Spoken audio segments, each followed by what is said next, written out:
I'm making this video because I think it might help some people out there limit their frustration in the event of a stuck case in their die.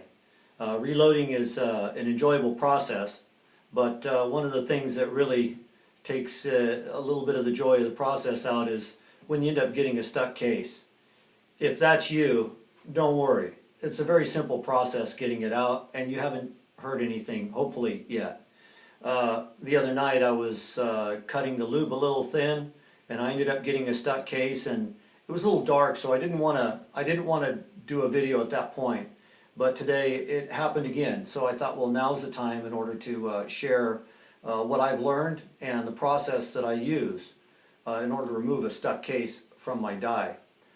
The problem is in removing a stuck case is that the force it takes in order to resize the brass is a tremendous amount, and then if the reloading ram, if that isn't even enough in order to pull it out of that case, you need to use some extraordinary leverage.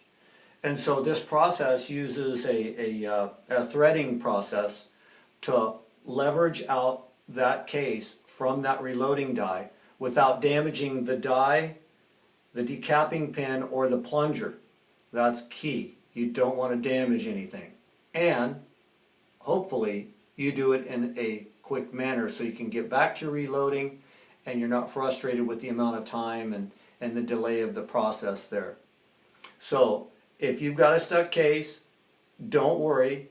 Probably with the tools in your garage right now, in about 20 minutes you'll have yourself right back to reloading again, and you'll hopefully share this video and give me a thumbs up after you're all done fixing your short delay. Okay?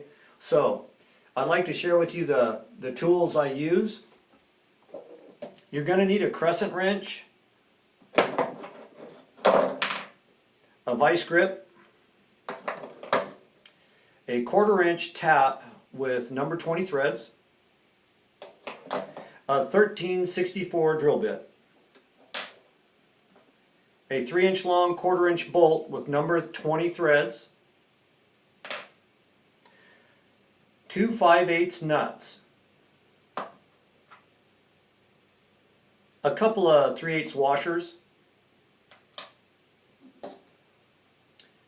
a small pipe cutter or a medium pipe cutter will work,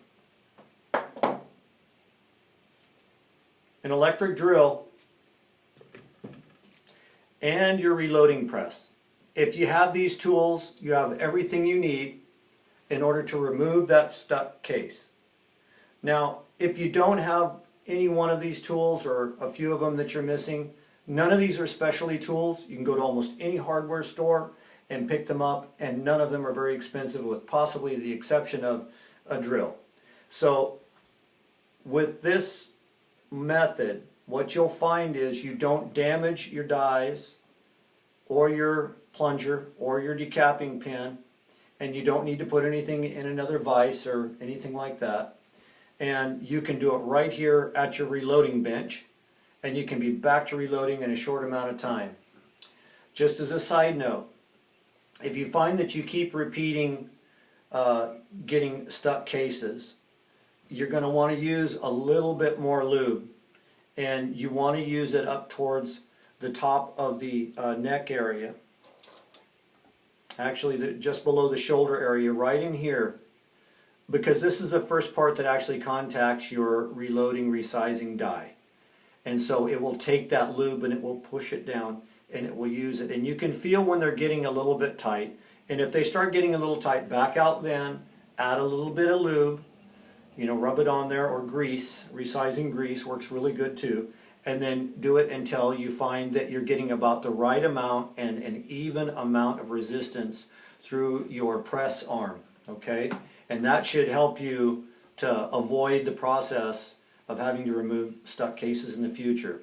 If you find that when you're putting the grease on the shoulder itself of your die, that it starts to build up and you start getting dimples around the base of the neck or right up here above the shoulder, those dimples in there are telling you that you have too much grease or too much lube on your brass.